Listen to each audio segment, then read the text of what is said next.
আজকে পিজি টিচারদের জন্য বিশেষ কিছু গুরুত্বপূর্ণ বার্তা নিয়ে ইউটিউবে এসেছি। তা সকলেই এই ভিডিওটা দেখবেন এবং বিভিন্ন জায়গায় বা বিভিন্ন গ্রুপে বা প্রত্যেকটা পিজি টিচারের কাছে ফরওয়ার্ড করে দেবেন। আজকের প্রধান যে বিষয় সেটা হচ্ছে যে দুর্গাপুজোর আগে থেকে আমরা যে এক্সপিরিয়েন্স মার্কসের ক্লিয়ারিফিকেশান নিয়ে মডিফিকেশান করার জন্য হাইকোর্টের দ্বারস্থ হতে চেয়েছিলাম, সেটার আজকে ফাইনাল একটা ডিসিশনে আমরা আসতে পেরেছি। অ্যাডভোকেটের সাথে এ নিয়ে বিস্তারিত কথাও বা আলোচনাও আমার হয়েছে এবং আমাদের গ্রুপে এখন যেহেতু মেম্বার আছে 325 জন, সুতরাং 325 জনের মাথা পিছু 450 টাকা করে ধার্য করা হয়েছে। যদিও যদি কোনো টিচার সেই খরচটা দিতে না পারেন বা না চান, তাহলে অবশ্যই যে সমস্ত পিজি টিচাররা আছেন সেই খরচটা বহন করবে এবং যে অ্যামাউন্টের কথাটা আমাদের অ্যাডভোকেট আমাদেরকে জানিয়েছেন সেই অ্যামাউন্টটা আমাদের কালেকশান হয়ে গেলে আমরা কিন্তু ফান্ড নেওয়া বন্ধ করে দেব।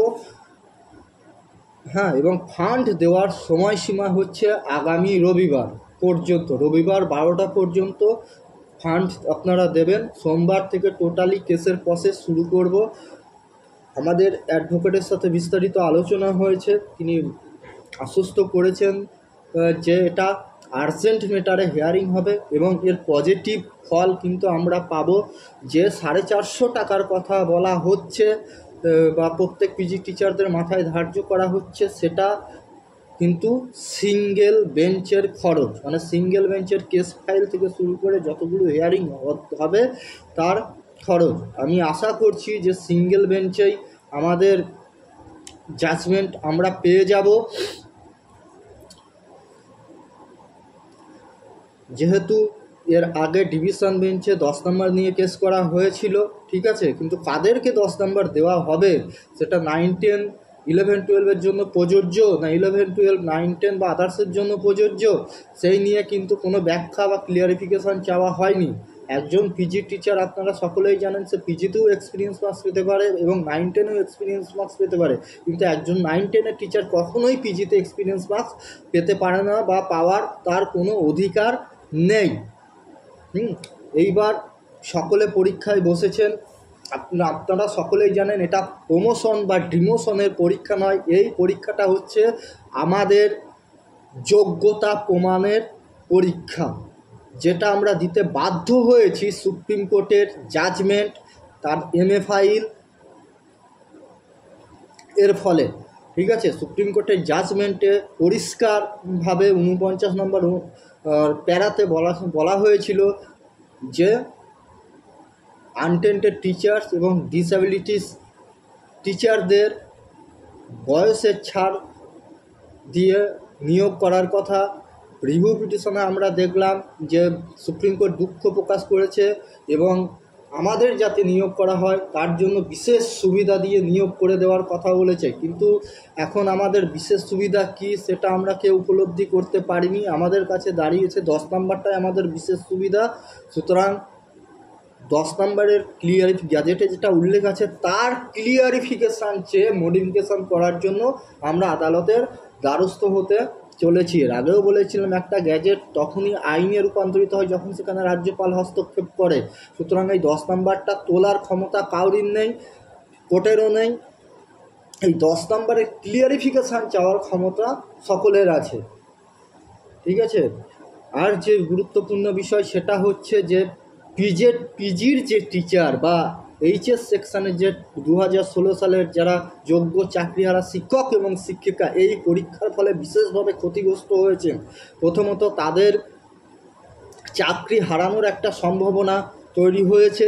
দ্বিতীয়ত এই এক্সপিরিয়েন্স মার্কসটা যদি 9, 10 বা আদার্স পায়, আপনি ভালো পরীক্ষা দিয়েও বাড়ি থেকে শত শত কিলোমিটার দূরে পোস্টিং পাবেন, বাড়ির কাছে কিন্তু পাবেন না। সুতরাং নিজেদের নিরাপত্তার জন্য, নিজেদের সুবিধার্থে, নিজের পোস্টে বহাল থাকার জন্য কিন্তু এই কেসটা করা অত্যন্ত আবশ্যক। সকল পিজি টিচার যারা আছেন, যারা 2016 সালে নিয়োগ পেয়েছেন, তারা সকলেই আমার বার্তাটা শুনবেন এবং আপনারা ওই ন্যূনতম ফান্ড 450 টাকা দিয়ে আমাদের পাশে দাঁড়াবেন, আমাদের মানসিকভাবে শক্তি বৃদ্ধি করবেন। দ্বিতীয় যে বিষয় সেটা হচ্ছে যে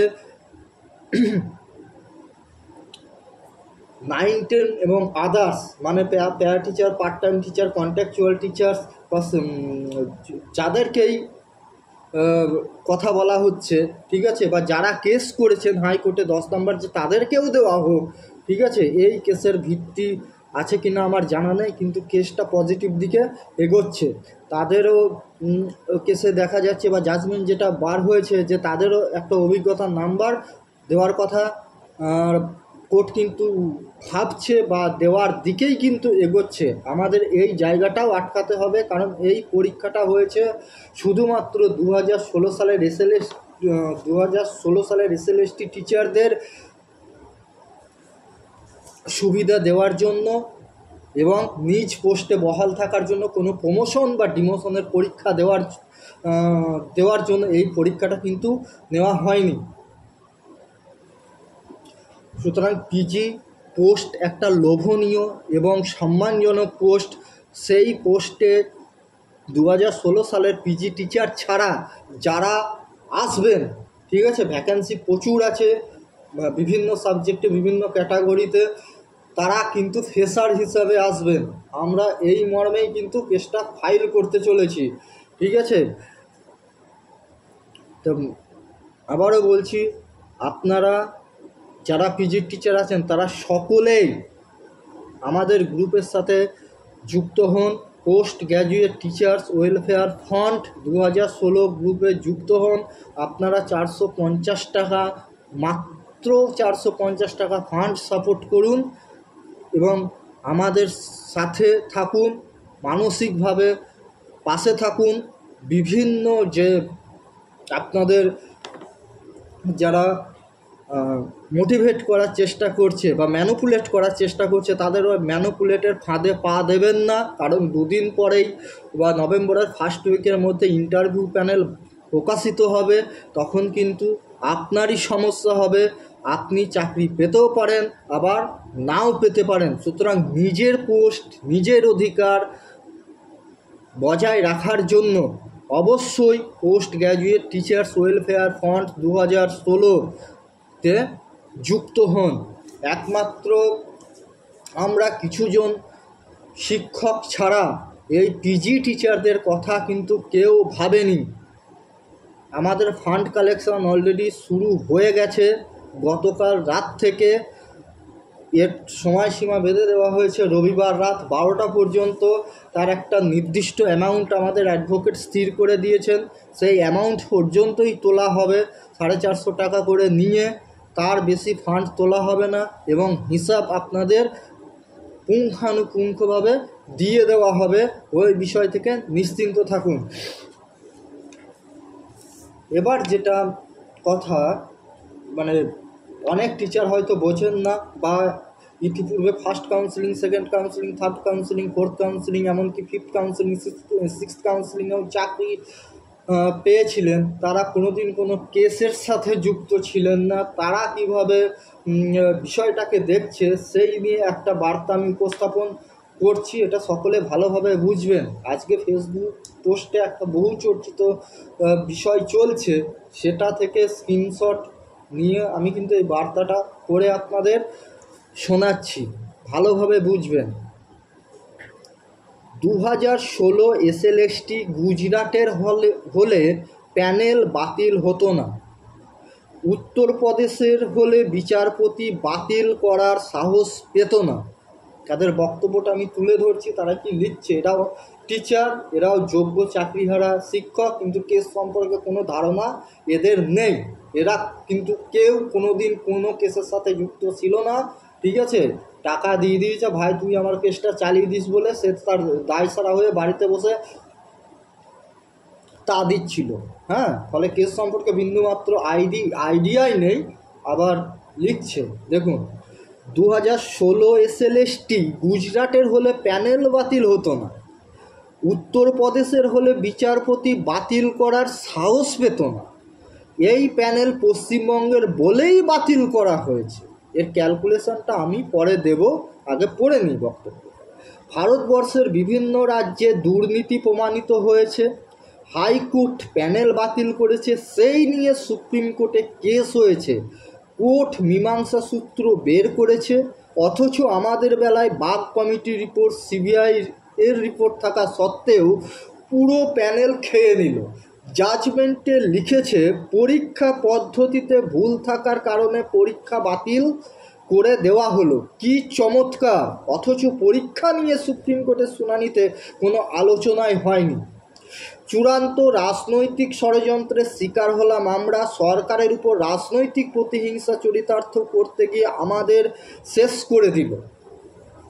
তারপর কি লিখছে, সম্প্রতি নিট পরীক্ষায় ব্যাপক কেলেঙ্কারি ধরা পড়ে অথচ পরীক্ষা বাতিল হয়নি। মধ্যপ্রদেশের ব্যাপক কেলেঙ্কারিতে কি হয় সেই ইতিহাস আমরা জানি। ঝাড়খণ্ডের ক্ষেত্রে সুপ্রিম কোর্ট বলল অথরিটির ভুলের কারণে কোনো ক্যান্ডিডেটের চাকরি চলে যেতে পারে না। মানে ঝাড়খণ্ড বলছে কি, যে সিস্টেমেটিক ফল্টের জন্য কোনো ক্যান্ডিডেটের চাকরি চলে যেতে পারে না। গত পরশু উত্তরপ্রদেশের কেসের ক্ষেত্রে সুপ্রিম কোর্ট বলেছে 7-8 বছর চাকরি করার পর কারোর চাকরি চলে যেতে পারে না, একমাত্র উত্তরপ্রদেশ বলেই এই রায় এমন হয়েছে। এই কেস পশ্চিমবঙ্গের হলে এই প্যানেলটাও উড়ে যেত।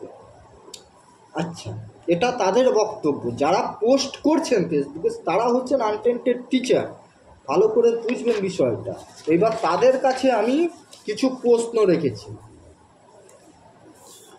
প্রথম প্রশ্ন, 1 নম্বর প্রশ্ন, 2016 সালের প্যানেলটা কিভাবে বার হয়েছিল? তা কিভাবে বার হয়েছিল, যে আমার এই ইউটিউবের দৌলতে অনেকেই জানতে এখন পেরেছেন যে 2016 সালের এসএলএসটির প্যানেলটা আমরা 19 জন মিলে বার করেছিলাম।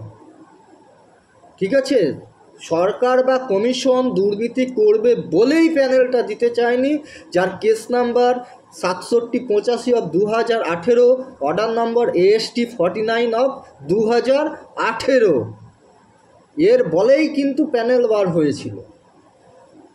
তারপরের প্রশ্ন যেটা করেছি, 2016 সালের গ্যাজেটে ইন্টারভিউ লিস্ট, মেরিট লিস্ট এবং ক্যাটাগরি অনুযায়ী প্যানেল প্রকাশের কথা থাকলেও কমিশন সেটাকে অগ্রাহ্য করে 11-12 ফার্স্ট কাউন্সিলিংয়ের নোটিশ বার করেছিল কেন? তাহলে 2016 সালের যে গ্যাজেট, সেই গ্যাজেটটা খুলে দেখবেন, সেখানে ইন্টারভিউ লিস্ট, মেরিট প্যানেল এবং ক্যাটাগরি অনুযায়ী প্যানেল প্রকাশের কথা থাকলেও প্যানেল না দিয়ে কমিশন কিন্তু ফার্স্ট কাউন্সিলিংয়ের 11-12 ফার্স্ট কাউন্সিলিংয়ের নোটিফিকেশান বার করে দিয়েছিল। সেই নোটিফিকেশান বার করার 2 দিন পরেই স্টে পড়ে যায়। আমরা 19 জন মিলে কেসটা করেছিলাম, ঠিক আছে। এর ফলে যে প্যানেল দেওয়া হলো সেটা আবার নাম্বার ছাড়া প্যানেল। হ্যাঁ, তারপর 3 নম্বর প্রশ্ন, 2016 সালে আপনারা সবাই স্বচ্ছতার সাথে পরীক্ষা দিয়েছিলেন, এমনকি পরীক্ষা নিয়ে কোনো প্রকার দুর্নীতি হয়নি। তাবড় তাবড় অ্যাডভোকেট দাঁড় করিয়ে তারা পরীক্ষা নিয়ে কটা কথা বলেছিল। তাহলে 2016 সালের আমরা সবাই কিন্তু স্বচ্ছতার সাথে পরীক্ষা দিয়েছিলাম, পরীক্ষা নিয়ে কোনো গণটোকাটুকি বা কোনো কিছুই কিন্তু হয়নি, বা দুর্নীতির কোনো নামগন্ধই ছিল না। তাহলে তাবড় তাবড় যে অ্যাডভোকেটগুলো দাঁড় করানো হলো লোকের মানে আমাদের এই যোগ্য চাকরিহারা শিক্ষক শিক্ষিকাদের কাছ থেকে কোটি কোটি টাকা তুলে তারা এই পরীক্ষা নিয়ে, যে পরীক্ষাটা দুর্নীতি মুক্ত ছিল, পরীক্ষা নিয়ে কোনো দুর্নীতি হয়নি, এটা নিয়ে তারা কটা কথা বলেছিল? কোনো কথা বলে। পরীক্ষা পদ্ধতি নিয়ে তো কোনো দুর্নীতি হয়নি। আদালতকে মিসগাইড কে করেছিল? যদি অ্যাডভোকেট বিকাশ রঞ্জন ভট্টাচার্য হয়ে থাকে তাহলে কোটি কোটি টাকা তুলে হেভিওয়েট অ্যাডভোকেট দাঁড় করিয়ে নেতারা কি করছিল? তাহলে তাদের কি কলা গাছের মতো দাঁড় করানোর জন্য রেখে দেওয়া হয়েছিল? হয়নি। তারপরের প্রশ্ন যেটা করেছি, যখন সুপ্রিম কোর্টে প্যানেল বাতিল মামলাটা যায় তখন আপনি কি তাদের সাথে ছিলেন? আজকে ফেসবুকে বড় বড় কথা বলছেন, যখন প্যানেল বাতিল মামলাটা সুপ্রিম কোর্টে যায় তখন কি তাদের সাথে ছিলেন? কি কথা হচ্ছিল অ্যাডভোকেটের সাথে, কোন বেসিসে কথা হচ্ছিল, বা কেসের ড্রাফট কি আপনি করেছিলেন? করেন। অ্যাডভোকেটের সাথে 9-10 গুলো যখন যোগাযোগ করেছিল বা কেস নিয়ে কথোপকথন চালাচ্ছিল, আপনি কি তাদের সাথে ছিলেন? আমরা জানি যে আমাদের যে সমস্ত মঞ্চ আছে যোগ্য চাকরিহারা শিক্ষকদের, তাদের মাথা হচ্ছে 9-10 টিচাররা, ঠিক আছে? কোনো মাথায় 11-12 নয়। আর 11-12 যে মাথা আছে তাকে আমি চিনিও না, ঠিক আছে? সুতরাং তার সম্পর্কে আমি কিছু বলতেও পারবো না। যাকে চিনি না তার সম্পর্কে কিছু বলতেও পারবো না, কিন্তু যাদের চিনি তাদেরকে ভালোভাবে চিনি। ইউটিউবে সার্চ করবেন যে পশ্চিমবঙ্গ এসএসসির 29 দিনের অনশন, দেখবেন যে ওখানে কারা লিড করছে এবং কে সভাপতি। হ্যাঁ, এবং যে সভাপতি যারা লিড করছে, যারা ওই 5 সদস্যের কমিটি, আজকে তারা সবাই ওই র্যাঙ্ক জাম্পিং টেন্টেড লিস্টে। তারপর সুপ্রিম কোর্টের সম্মুখে আনটেন্টেড লিস্ট প্রকাশ করা হোক, এই দাবি আপনাদের নেতারা তুলেছিল।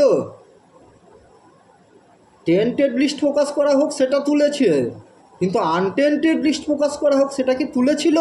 তোলেনি। কোথায় তুলতে দেখলাম? ওএমআর পাবলিশ করা হোক তুলেছিল? তোলেনি। কোথায় তুলতে দেখলাম সেটা? যে রাস্তার আন্দোলনে। তারা ভালোই জানে যে কমিশন বা সরকার কখনোই ওএমআর মিরর কপি ওয়েবসাইটে আপলোড করবে না, ঠিক আছে? বা টেন্টেড আনটেন্টেডদের সার্টিফাইড লিস্ট কিন্তু জমা দেবে না। তা সত্ত্বেও যখন কেসের হিয়ারিংগুলো চলছিল তখন এই দাবিগুলো কেন তারা করেনি? তাদের অ্যাডভোকেট কেন দাঁড় করানো হয়েছিল? চুপচাপ কি কলা গাছের মতো দাঁড় করানোর জন্য? তারপর চাকরিটা কার গেছে, আপনার না বিচারপতির গেছে? চাকরিটা কার গেছে, আপনার না বিচারপতি? যদি আপনার যায় তাহলে প্যানেল কিভাবে প্রকাশিত হয়েছিল সেই সংক্রান্ত জাজমেন্ট, তাহলে আমি একটু আগেই উল্লেখ করলাম প্যানেল প্রকাশ করা হয়েছিল হাইকোর্টে কেস করে। জাজমেন্টের ফলে 3 দিনের জন্য বিচারপতি স্টে দিয়েছিল, তারপরেই প্যানেলটা প্রকাশ করেছিল, তো আবার নাম্বার ছাড়া প্যানেল। তাহলে তার জাজমেন্ট কপি ছিল, গ্যাজেটের প্রত্যেকটা পয়েন্ট ভায়োলেশন করেছে তার জাজমেন্ট ছিল। সিস্টেমেটিক দুর্নীতির বিষয়গুলি তুলে ধরেছিলেন? ধরেননি। কেন? তারপরে প্রশ্ন, এখন কোর্টের দোষটা কোথা থেকে দিচ্ছেন? নিজের দিকে আঙুল তোলা শিখুন যে আপনারা তৎকালীন সময়ে কি করেছিলেন।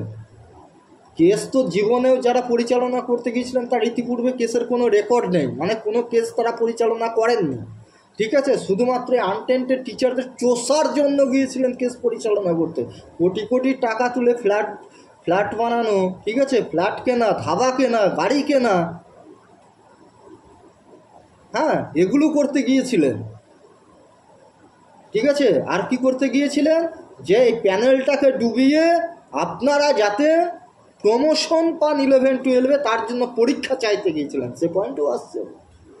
মিডিয়াবাজি লাইভ করে কি প্যানেল বার হয়েছিল? এইগুলো করে আমাকে কেউ কোনোদিন মিডিয়াবাজি, লাইভবাজি বা আন্দোলনে দেখেছিলেন? দেখেননি। কারণ আমি জানি ওই সমস্ত ছাতার মাথা করে ওই কিছু হয় না। আজকে সমাজের বার্তা নেই কেন? তার পয়েন্ট হচ্ছে ওই 29 দিনের অনশন, ঠিক আছে? সেখানে একসময় সমাজের সমস্ত স্তরের লোক বিশ্বাস করে এসেছিল।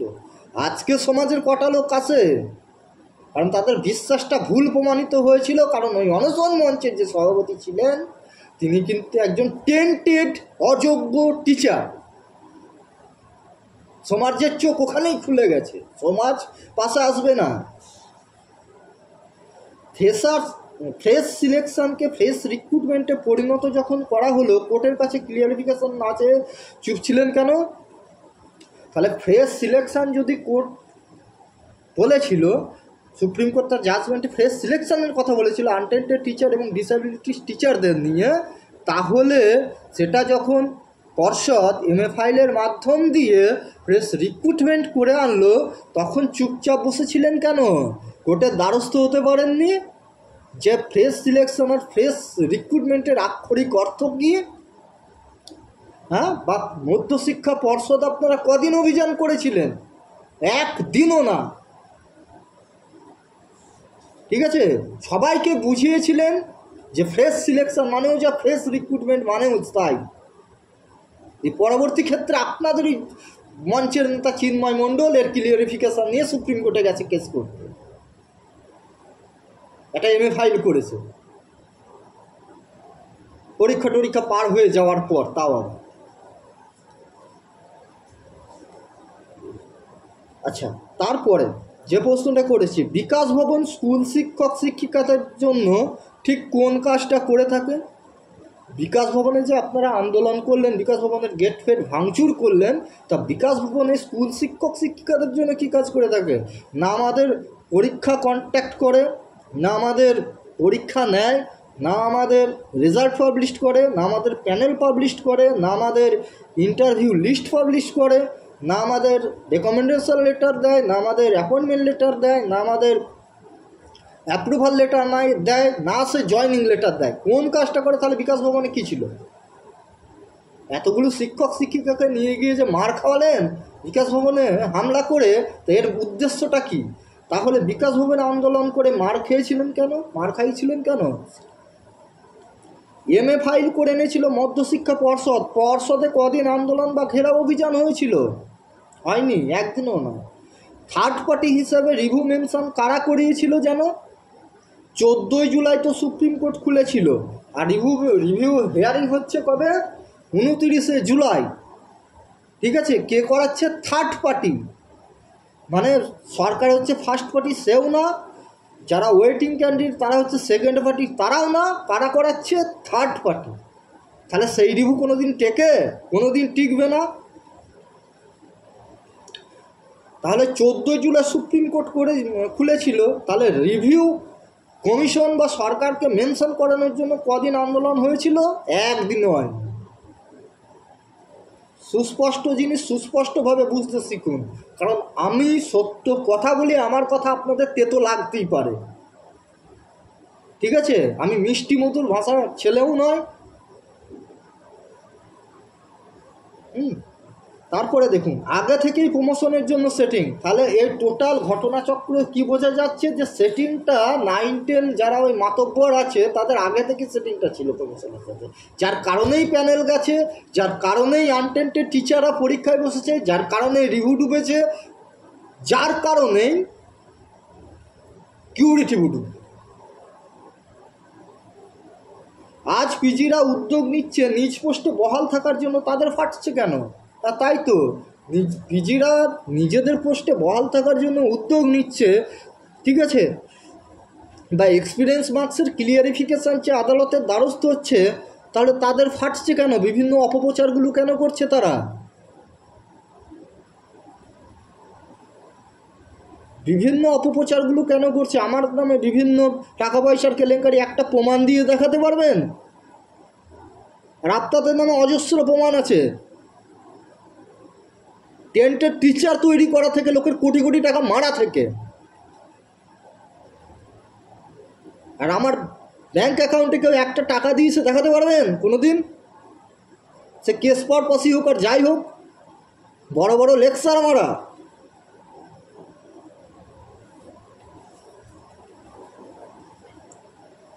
ভালোভাবে শুনে রাখুন পিজি টিচাররা, ঠিক আছে? যদি বাঁচতে চান তা এই 9-10 এই বাঁদরগুলোর হাত থেকে সরে নিজেরা নিজেদের মতো করে বাঁচার চেষ্টা করুন, নাহলে সর্বনাশ আপনাদের হবে, 100% আপনাদের হবে। যারা জেনারেল সাবজেক্টের টিচার তাদের বেশি হবে, যারা পিজি টিচার তাদের তুলনামূলক অনেক কম হবে, কিন্তু সর্বনাশ হবে।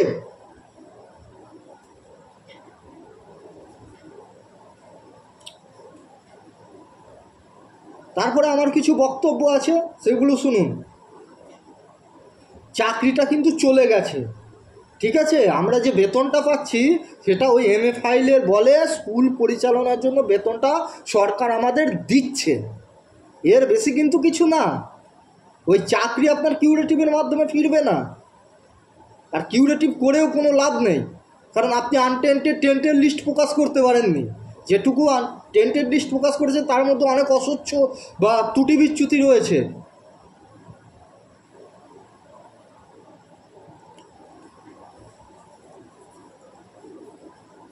ঠিক আছে, আবার তারা কি অপপ্রচার করছে যে কোন এক গ্রুপে আমার এক বন্ধু বলছিল, সে ইতিহাসের একজন শিক্ষক, বলছে যে বিশ্বজিৎ তোমার সাথে নাকি তোমার ডিভোর্স হয়ে গেছে।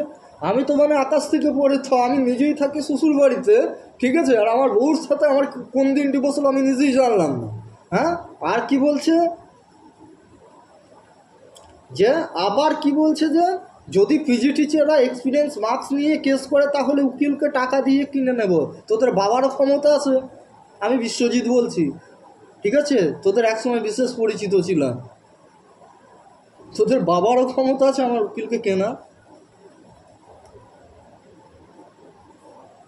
হ্যাঁ, গিয়েছিলি তো মানে ওই রিভিউ ডাক তৈরি করার জন্য, থাপ্পড়টা কেমন খেয়েছিলি।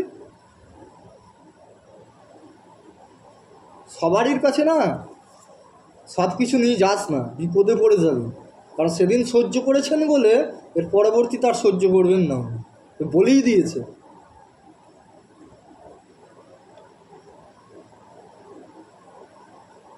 আবার কি বলছে, যারা এই কেস করবে তাদের ইন্টারভিউ নাম্বারতে কম দেওয়া হবে।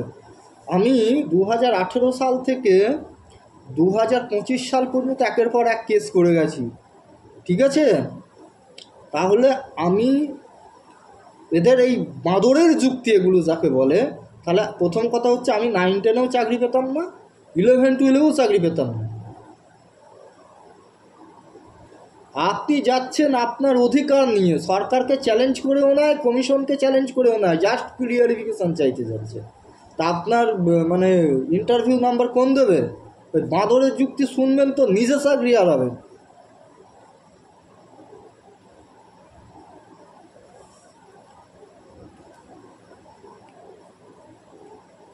ঠিক আছে, এই উড়ো কথায় কান দেবেন না, এগুলো থেকে বিশেষভাবে সতর্ক থাকুন। পিজি টিচাররা আমাদের গ্রুপে যুক্ত হন, ফান্ড সাপোর্ট করে পাশে থাকুন।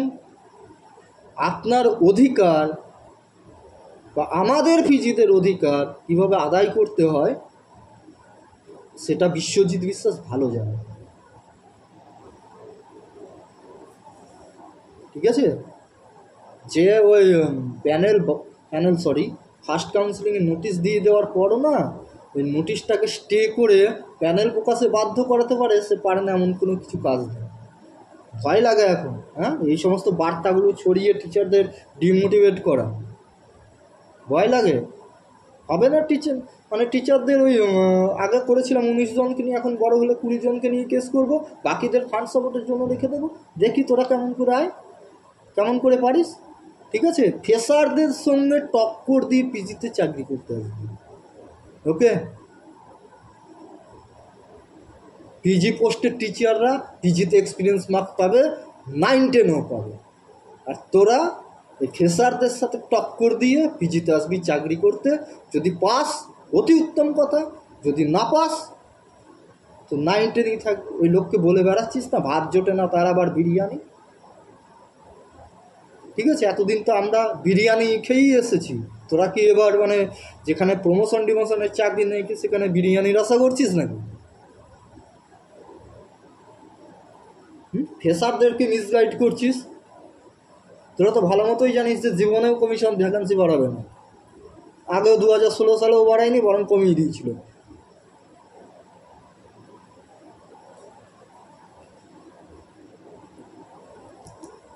ঠিক আছে, পিজি টিচাররা আপনাদের একান্তই অনুরোধ, আপনাদের একজন সহকর্মী বা কলিগ হিসাবে অনুরোধ করছি যে এই 9-10 টিচারদের ফাঁদে পা দেবেন না, আর বোদ্ধা টিচারদের ফাঁদে পা দেবেন না। আপনারা সচেতন হন, এগিয়ে আসুন, ফান্ড সাপোর্ট করুন, ঠিক আছে। আপনাদের চাকরি কীভাবে সুরক্ষিত রাখতে হয় সেটা দেখছি। ধন্যবাদ আজকে সকলকে। এইভাবে আমার লাইভ আমি আজকে শেষ করছি। ভালো থাকবেন।